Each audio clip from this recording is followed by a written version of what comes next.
Hello and welcome to another video. Today's going to be something a little bit different. I'm going to be washing the car without a pressure washer, just using a hose. It's also going to be doubling up as an 8-month ceramic coating update on the Volkswagen CC, Passat, whatever you want to call it. It's pretty windy, so I'm just going to voice over this. Let's get into it. Now obviously I'm going to start on the wheels as always, and like I mentioned in the intro there, all I'm going to be using is a hose pipe with water pressure from my house to clean the car here. The intention of the video is to show you that if you don't have a pressure washer, you can still clean your car to a high standard and do it relatively safely. Starting off with a bit of Autogland Rebound on the tyres like I always do, and then I'm using a new product when it comes to doing the wheels. I'm going to be using the Autogland's Primo wheel cleaner. This is a ready to use bleeding wheel cleaner. Now I can already see it in the comments, I don't like ready to use bleeding wheel cleaners, they're not that good. Well, do you know what, this one cost me £5 from County Detailing Supplies, so I'm willing to give it a try, and personally I actually like a bleeding wheel cleaner every now and again, so I'll see how I got on with it. I'll be doing a full review a little further down the line once I've had a little bit more experience with the product.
Coming onto the car itself, it is quite dirty, and in those dirtiest areas, around about where the wheels kick up all the mud up onto the bodywork, I'm going to give the car a bit of a rinse down to give the chemicals a fighting chance of getting through to the traffic film underneath. Now it looks like this is a high pressure jet of washer that I'm spraying on the car.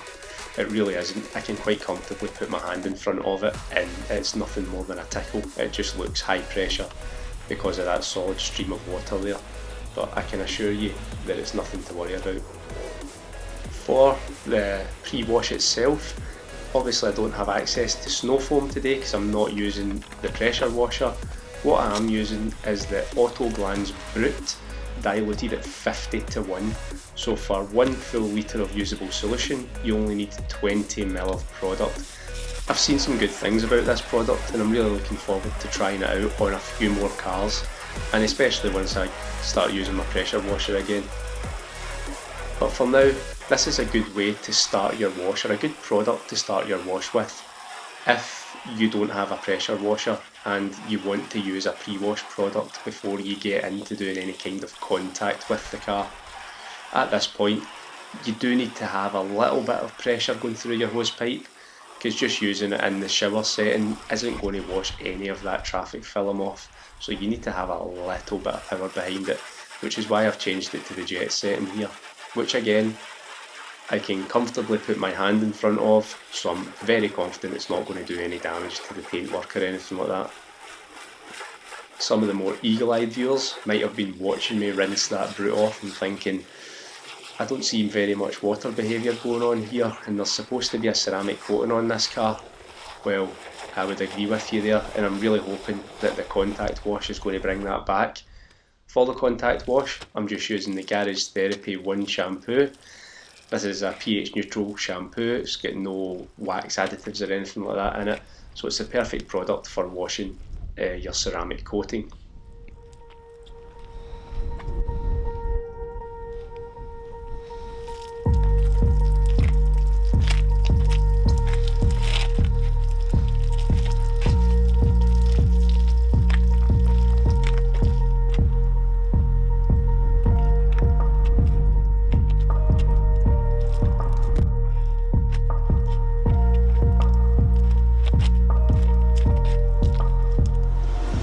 Now, bearing in mind that we are 8 months in to this 1 year ceramic coating, and as I was doing the contact wash, I'm thinking to myself, I wonder if this is starting to fail now. But what you can see here is that after the contact wash, it's still going as strong as the day that I put it on. I'm really quite impressed with this ceramic coating. I can see it having absolutely no issues lasting the 1 year that it claims, at least the 1 year. There was only 1 or 2 areas where I noticed that the coating is starting to slow. One of those areas being the bonnet. It was also starting to slow on the roof, and one other area behind the wheel. However, as we move on to the door here and just look at the water behaviour on the door, we can see that it's still going really strong on 95% of the car.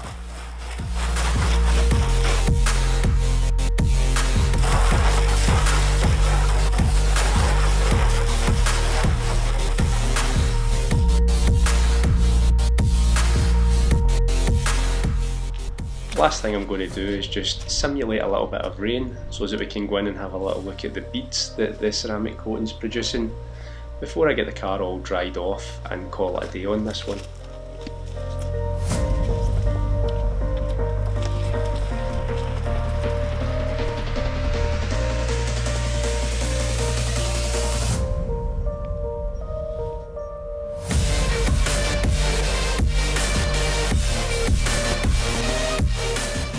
Just as I'm getting the car dried off, before we go into some finishing shots, I'd just like to say thanks for watching the video.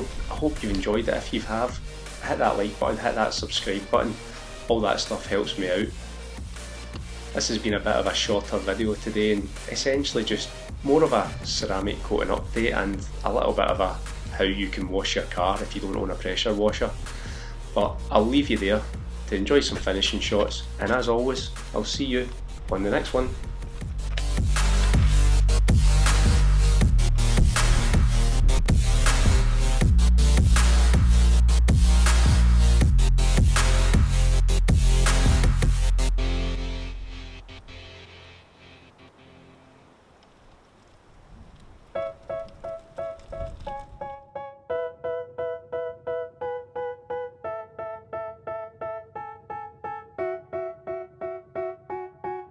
They tell me that I'm never gonna make it. They want me to do something that could make sense. They hate when I